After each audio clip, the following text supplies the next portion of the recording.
Hey,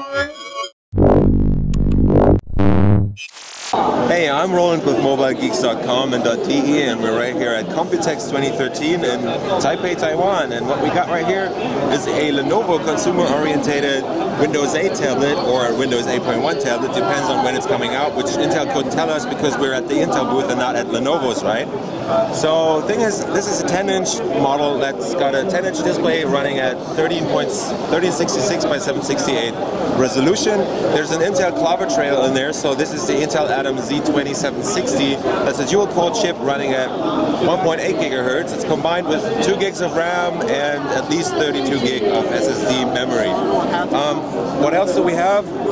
We have a volume rocker on the left side. There's a special flap right here under which you find an SD card slot or a micro SD card slot, and this is probably reserved for a SIM card slot. Right next to it, there's a micro HDMI out, and this is the power plug right there. On the bottom, you see there's some docking ports right here and a micro USB port in the middle.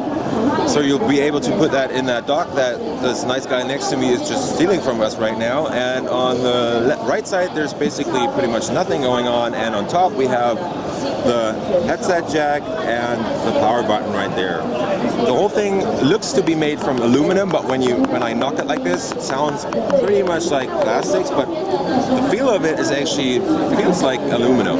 They have a speaker bar up here, or a mesh grill up here, but there's only one speaker on the left and another speaker on the right, so there's pretty much nothing behind this. There's no camera on the back, as you can see. There might be a version coming out with a camera, which, I mean, it's kind of weird that Lenovo hasn't put in a camera right here. Maybe it's depending on the countries where they release it. And what I want to show you is they're selling it with this, or probably going to sell this with this folio case. So there's a full-size keyboard in here, and you can clip in the notebook, the tablet like this, on the left and on the right, and then you can basically just fold it down, fold it closed, and take it along with you. With the case, this thing looks pretty thick actually, but the material of the casing has a very nice feel to it. It's kind of leathery, but it's still plastic, right? So if you look at it, there's 2 speaker holes right there. There's a Lenovo logo down here, and that's basically it on the case. It looks kind of neat. And the interesting part about this is Lenovo has integrated some magnets in here, or in this base here. So if you plug it in like this, it will snap to that spot just right there. So it stands, always keeps standing there without having any plastics or anything else to hold the device right there, except for those magnets. And let's look at the keyboard.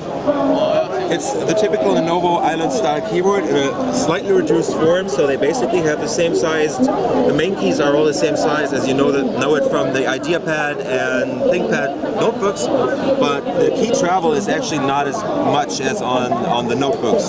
So it's pretty comfortable to type on, but you got to get used to the fact that there's only less key travel than on the notebooks.